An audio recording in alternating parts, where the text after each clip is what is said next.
Bagaimana etika berkomunikasi antara orang tua dan anak di dalam Islam? Sebelum kita membahas tentang etika berkomunikasi ini, kepada semua teman-teman di rumah harus ada, sudah di mindset di dalam pikiran kita, orang tua adalah segalanya. Allah Subhanahu wa taala katakan di dalam Al-Qur'an, berfirman di dalam Al-Qur'an, "Wa qadha rabbuka alla ta'budu illa iyyahu wa bil walidaini ihsana." Dan setelah Allah memerintahkan kepada kita untuk jangan menyekutukan Allah, ini adalah perintah tertinggi di dalam agama Islam, yaitu tauhid. Asyhadu an la ilaha illallah.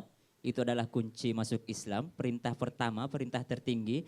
Langsung Allah gandengkan dengan perintah wabil walidaini ihsana. Langsung Allah gandengkan dengan perintah berbuat baik terhadap kedua orang tua. Artinya kedudukan berbuat baik terhadap orang tua sangatlah dijunjung tinggi di dalam agama Islam. Bahkan tadi dikatakan bahwa orang tuamu adalah surgamu. Orang tuamu bisa jadi juga adalah nerakamu. Tapi jangan juga, banyak juga orang tua anaknya belum ngomong langsung, "Woi, surga, surga di telapak kaki," gitu. Ya, jadinya anaknya nggak bisa ngomong. Giliran kita mau berpendapat, ingat surga, surga. Tapi nggak ada ibu-ibu di sini, nggak ada yang seperti itu ya. Pasti semuanya baik-baik sama anaknya ya. Ya, amin, insya Allah ibu-ibu di rumah juga seperti itu. Lalu bagaimanakah Allah menjelaskan di dalam Al-Quran tentang bagaimana cara berkomunikasi di dalam agama Islam dengan orang tua, antara orang tua dan anak.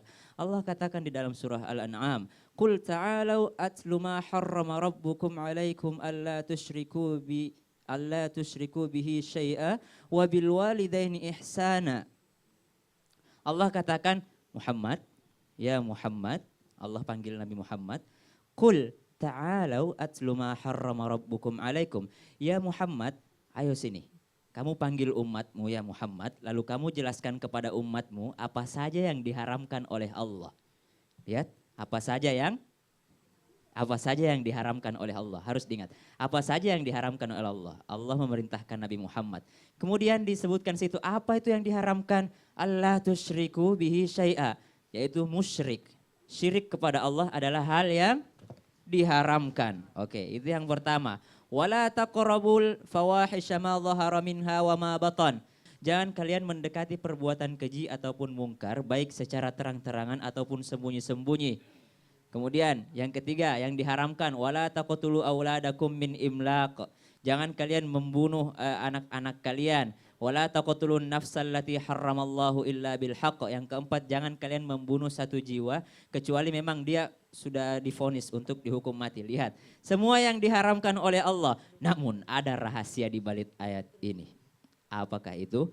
Qul ta'alau atlu ma harrama rabbukum alaikum alla tusyriku bihi syai'a wa bil walidaini ihsana. Apa maksud Allah memberikan satu perintah di dalam semua larangan? Tadi kita ingat Nabi Muhammad disuruh membacakan semua larangan Allah. Kemudian ada di dalamnya wabil walidaini ihsana. Apakah maksud Allah dilarang berbuat baik terhadap kedua orang tua? Kita sibuk melakukan amalan-amalan sunnah. Mungkin sholat kita tidak sempurna, tapi kita tidak berdosa kalau sholat kita tidak sempurna. Allah maafkan kita. Mungkin puasa kita tidak sempurna, tapi Allah tidak menghukum kita karena puasa kita tidak sempurna. Tapi ketika menyangkut tentang orang tua, Allah langsung haramkan ketika cara berbicaramu, cara berkomunikasimu terhadap orang tuamu tidak bagus, maka Allah hukum kamu atas dosa tersebut. Melebihi perintah sholat, melebihi perintah puasa, melebihi perintah zakat. Iya, makanya dalam Islam itu ada komunikasi dalam bentuk akhlak. Yang pertama, komunikasi dengan bentuk mulia. Komunikasi kemuliaan, memuliakan. Ada juga komunikasi yang benar, dengan kata-kata yang benar. Ada juga komunikasi yang baik. Ya, ada juga komunikasi yang efektif. Nah, kemudian ada lagi komunikasi yang lemah lembut. Dan ada juga komunikasi yang pantas. Jadi kadang-kala ini dari 6 komunikasi ini, kadang kita berkata tapi lihat kata-kata mulia yang kita gunakan. Anak kepada orang yang lebih tua, murid kepada guru, itu ada juga yang ada benar tapi belum tentu kita harus dengan kata benar. Itu perkataan benar tapi jangan dulu, pantas enggak? Tepat enggak? Dan juga jangan terlalu bertele-tele. Kadang-kala orang bertengkar karena terlalu manjang kiri kanan komunikasinya. Basa-basinya terlalu panjang sehingga menghabiskan waktu.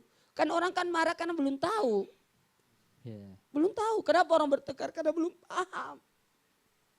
Karena seperti itu. Nih, yang lagi anak mungkin cobalah. Yang lagi marah sama orang tuanya atau orang tua yang lagi marah banget sama anaknya. Ayo komunikasinya diperbaikilah dulu. Dengan cara apa? Bisa jadi kita berkomunikasi lewat jalan apa?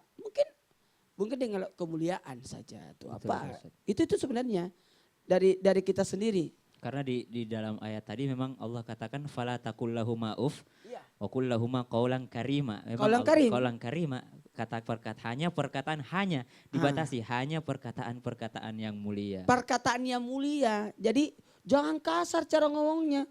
Kadangkala dia mau coba. Awas itu, ular. Kira-kira ular itu yang dipukul atau orang yang berkata itu? Orang yang berkata itu sebenarnya tujuannya baik untuk memperbaiki. Ada ular. Gimana sih? Bukan ular itu yang diinjek. Lebih menakutkan Cara. yang berkata Pak Ustaz. Caranya. Memang baik sebenarnya tujuannya, tapi caranya itu komunikasinya kepada anak jangan bentak-bentak. Kadang-kala kita butuh lembut, dilihat sih dalam posisinya aja. Ya, Kalau Irgi sama anak aman nggak? Pernah diprotes sama anak nggak? ya Aku pernah sering Ustaz. banget Pak. Namanya juga manusia pasti selalu suka berbuat salah kan. Gitu. Jadi memang kadang-kadang karena momen tertentu entah itu karena capek atau apa akhirnya kebawa emosi, akhirnya kelepasan. Gitu. Karena gini juga Ya. anak-anak itu pada orang tua ini saya berada pada posisi orang tua ya. Ya.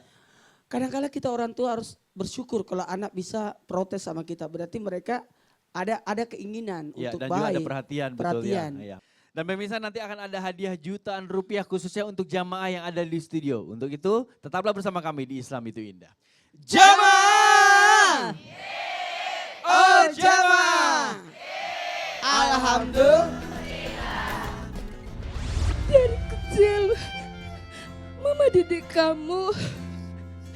Setelah menjadi sarjana, kau tinggalkan Mama dengan laki-laki yang belum pernah Mama mengerti.